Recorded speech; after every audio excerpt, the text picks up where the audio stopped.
That sticks out. I think they recommend getting there like 5:30. I am so proud of y'all. Like, no, Thank you guys for coming. This is, like I said, this is what it's all about. Meeting people, getting the running community together. So good luck to everybody tomorrow. Go carb up and go crush it. Man, the myth, the legend. Let's go. That was an awesome Chicago run. Yes. What pace are you going for?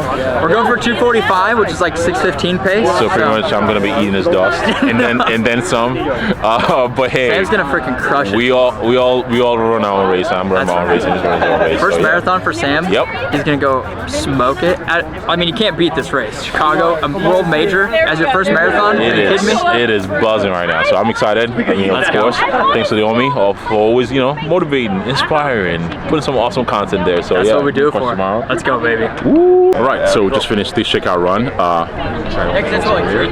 And awesome turnout. Lots of fucking people. Shoes got wet, but the vibes were still great. So met the good Omi right here. Compensated. Another BPN folk right there. Compensated. So yeah. It's been awesome. Now we're gonna go get some food, get off the feed. No, we're not getting off the feed. We're gonna explore the city, chill out for a little bit. I'm actually going to the Expo too, just to check it out. Again, I've never been to an Expo. I've been to bodybuilding expos before, but not an Expo for running. So we're gonna check that out. Okay. Right. So what's up? Oh, what's going on? Hey, let's go. Let's go. Vibe was good. Vibe was good. You're doing a marathon. Always good. You're doing a marathon tomorrow, right? Marathon tomorrow. Hopefully a small personal, but if not, we're gonna go have fun. Hey, well you won though. You're here, so I'm here, exactly. That's a win already. Just showing up.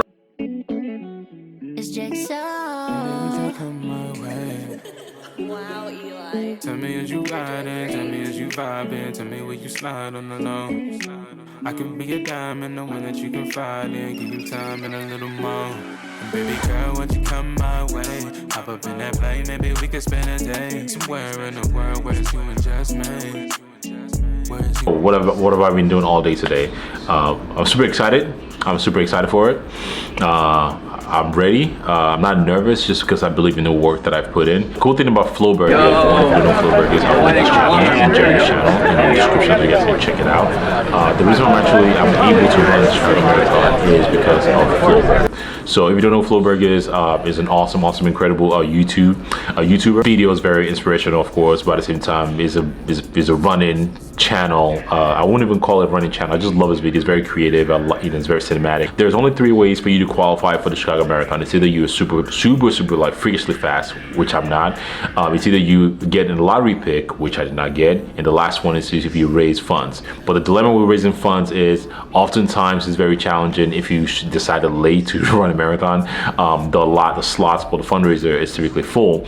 And Flowberg, watching it Flowberg's from Chicago, and he started mentioning about how he's raising money for a local Chicago fundraiser, Collective Chicago. They do grassroots work to end homelessness. I'm from Chicago. I'm from the city. I reached out to the same charity, and they were able to get me into the charity. Be able to get me into this charity. So if it wasn't for Flowberg, it wasn't for the channel or the power of YouTube, I won't be able to do the Chicago Marathon this weekend. So right now, what I've been doing strategy-wise is just hydrating, trying to get some meals in. I have a dinner that I'm going through to later. I'm actually going to dinner with my coach, Casey, and her partner, just to eat and get some more carbs in, vibe out before the race tomorrow. But yeah, that's what we're doing. But before we do all that, let me show you what my race gear is going to be looking like. Start with intro run nutrition real quick. So I have 8 Martine gels, and I'm gonna run through that real quick.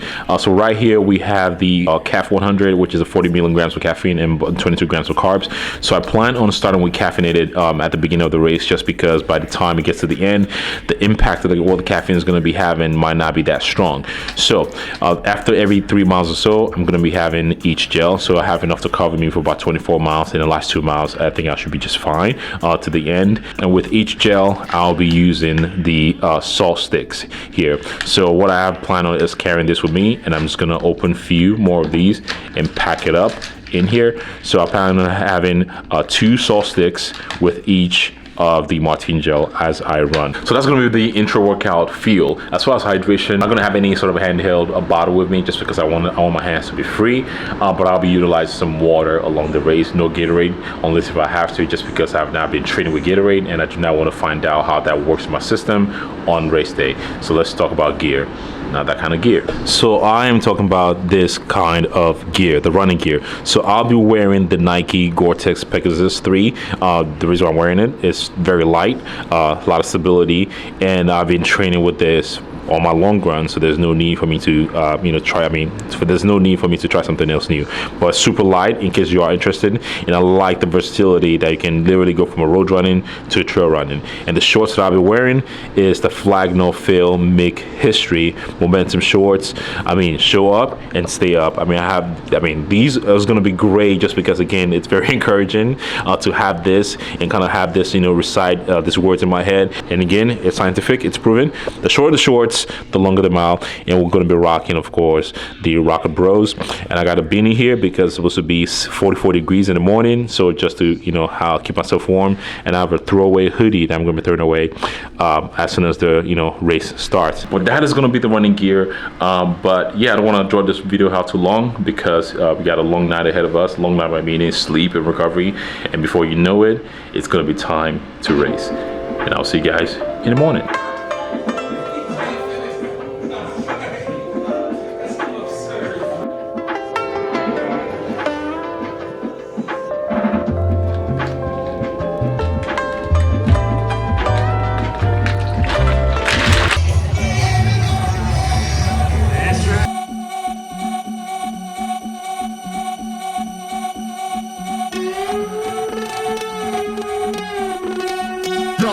Get the speaker box loud, hitting that stuff till you hearing that sound.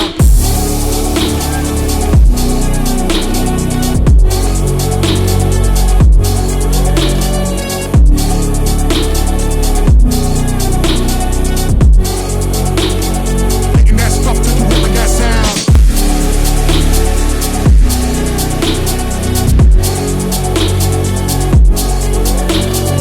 I'm bringing you guys a little bit closer for this conversation today. We are back home. It's Tuesday right now, and we ran the Chicago Marathon this Sunday. And if you guys are new to the channel, I am private service, I'm military. I talk about this a lot, and that's doing after action report. Anytime you accomplish a goal or you fall short of a goal or you have a task, you have a goal in mind, when you execute those goals, if you fall short or if you accomplish it, you should do something that called after action report. That's what we're going to be doing with this video, a quick rundown of what, why, when. Well, I guess we'll start with when. When was this event? When was this event was in Chicago? If you've been following this channel for a while, you know I've been training to run my first marathon since last year, but unfortunately we got sidelined by ITB issues, and we learned some lessons from that. We did an after action report. We learned some lessons from that, and we are applying that to this. We apply that to this year, which take a little bit easier, listen to the body more, adjust some imbalances that we might have. The glute med not being being weaker than I thought, making sure my daily mobility routine is up to point and I'm not sacrificing or I'm not neglecting those things. So we took this, we took those situations and everything that led us to the point where we fell short last year. We applied that to this current year, and we're able to tote the line of the Chicago Marathon this past weekend. The experience is surreal. The experience is wild. I got little goosebumps just talking about it right now. As somebody that's from Chicago, I've never experienced just even supporting, cheering people on, cheering people on, let alone run the race. And being almost a tourist in my own city was weird, but in a cool way. Like, I feel like I don't live here. I feel like it looks different. This weekend, there was a total of 43,000 people that ran the Chicago Marathon. 43,000 people decided to want to run together at the same time. It's just mind blowing, and it's a cool and surreal experience. And in case you don't know, Chicago Marathon is one of the 6 major marathons in the world. And what's even cooler is the world record was broken at the Chicago Marathon this weekend. The record time for 26.2 miles was 2 hours and 32 seconds. So all in all, it was a great experience. Leading up to the morning of the marathon, I linked up with the collective team that I raised money for, met them at the location. We all chit-chatted, got my bib and also ready, and I was running in Corral D. Corral D is a 3:30 pace. I felt I could have, I could manage 3:30 pace. I could definitely hit the 3:30 pace. Just the way I was feeling leading up to the race, I felt good. I felt my body was ready. The taper the day before felt different than the taper of the Chicago half. I just felt all in all good. I know 3:30 will be a push for me, but it was not something that I felt like it was out of the ordinary or something I would not be able to accomplish. But at the same time, I don't want to come out, just feeding up the energy, come out too hot to the point where, I'm gonna bunk out. So I want to respect the distance, but at the same time, I want to listen to my body, check in from every mile or so to see how we're feeling and adjust from there. So as you're looking on the screen right now, we started at mile 1. Again, the goal was to take that relatively easy. And mile 1 was, 9:03 pace, which was nice and easy. Which was my game plan to begin with. Just take that easy and see how we feel. And based on how I feel, that's gonna, allow us to kind of just settle in a little bit, and then we can adjust. Mile 2, 8:32 pace. Again, I was trying to, I'm picking up the pace a little bit too. And again, by the way, I was running with a 3:30 pace, and everybody kind of just, went out the gate flying. I did not jump with them. I did not try to match up somebody else's. I was determined to run my own race and not be influenced by somebody else. Mile 2, 8:32, and then I started to pick up speed a little bit. Mile 3, 8:06. Mile 4, 7:55. Mile 5, 7:48. Mile 6, 8:04. Mile 7, 8-minute pace. Mile 8. And by the way, these are all the paces that I was not straining at all, to the point where I was checking my watch and I'm like, I feel way too easy. Like, why is it like, I way easier than I expect it to be. I felt it's one of those things that you feel like if I slow down any further, I will be walking. Like, I'm looking at my watch, I was even like, whoa, like this is way too fast. And it got to a point I was just like, you know what, fuck it. Like, not in the bad, like, fuck it, well, let's end it. But like, hey, I want to listen to my body. If my body feels good, I'm going to take it. But again, I've ran enough to know when I'm straining. When I'm not straining, I was not straining at all.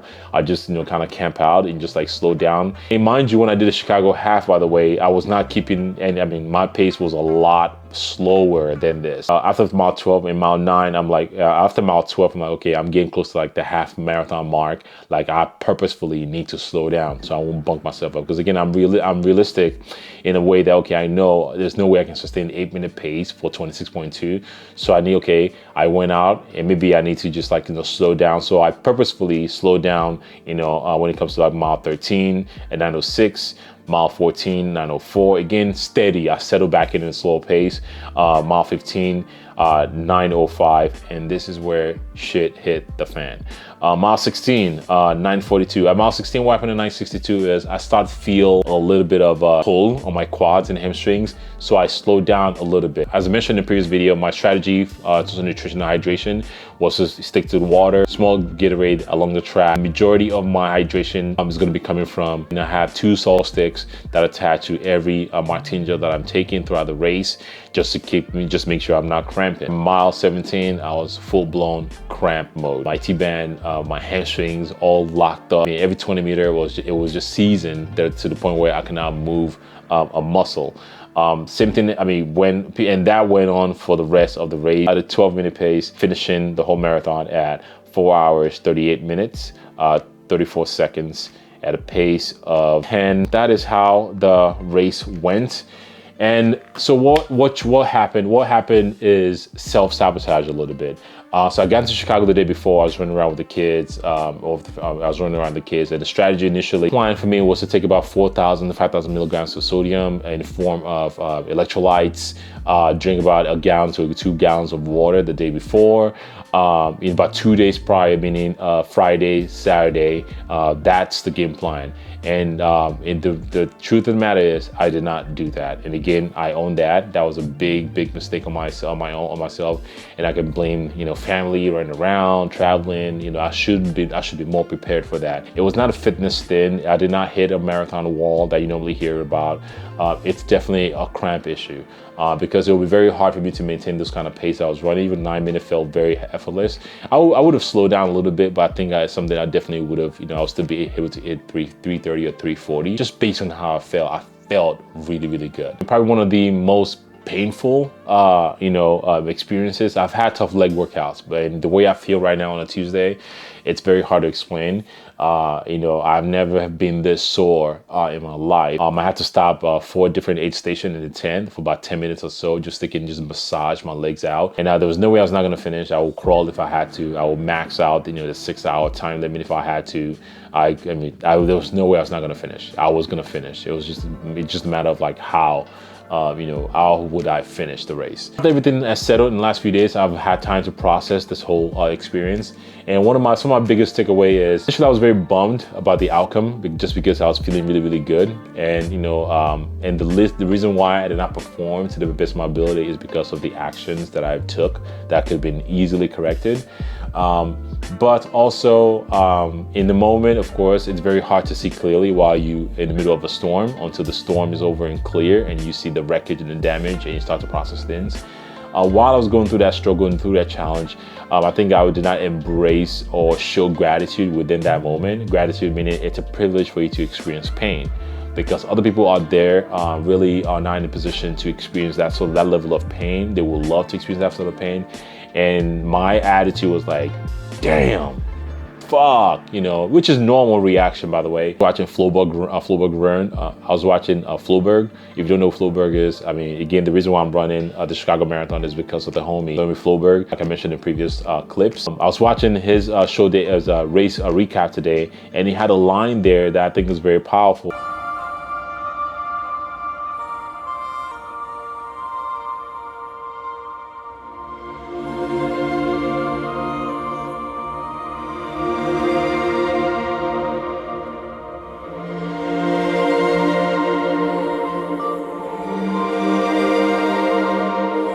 Because they're hard, but to lean into that pain and enjoy it because it's a privilege. I was just thinking about that with races and how much fuel that can be inside a marathon race. What would it look like if you embraced that pain in the middle of the race and saw it as a privilege and saw it as a beautiful thing, that you get to endure that pain, that you get to be in that pain cave, that you don't have to sit on the sidelines. It's a beautiful thing, and one that I'm going to be embracing when Chicago comes around. Loving that it's a privilege for you to experience this pain. And that got me choked up a little bit, like, damn, like that was not my attitude, and that should have been my attitude towards that. So that's one takeaway. And the next takeaway is, overall takeaway is, I am super, super happy with my performance. I'm super, super happy with how I feel, because in my head, I made this 26.2, you know, I made it in my head like this big mountain. Don't get me wrong, it's a tough task, it's a tough, challenging task, but after going through that experience, it's not as big as I thought it was gonna be. So I think going through that experience and kind of falling short even made it seem bigger in my head in a good way. It makes it more challenging for me to want to come back and do it again, which I am gonna come back and do it again and finish in a better shape. You best believe that. It's not a one-time thing, it's not a phase. This is here to stay. We are here to challenge ourselves over and over again. We are gonna be continuously doing that. But overall, I'm happy with the performance. I'm happy that I executed. I'm happy and fortunate that I was able to toe the line. I was able to put my body in a position for my body to prove to me it's capable of doing some epic shit. I'm super excited that I get to experience my first race with Chicago. I cannot wait to do it again. I've already picked out my next marathon, but I'm not gonna let you guys know anything about that for now, because our next goal right now is to compete at WNBF Worlds. At the time of this recording, it is 5 weeks and some change out from stepping on stage. I have my work cut out for me. There's a lot of digging and composition mission that we are going to be doing. But again, like I said, I love the challenges. I love putting myself, my body in this situation. I'll keep challenging ourselves. And the next video from here on out is going to be fitness, fat loss, content, muscle building related. So if that's what you care about, if that's what you like, make sure you tune in, make sure you subscribe to the channel, make sure you turn the post notification on so you can get notified every time a new video drops. This is Samuel Knopf, Samuel Get Fit, and I'll see you guys on the next one. Peace.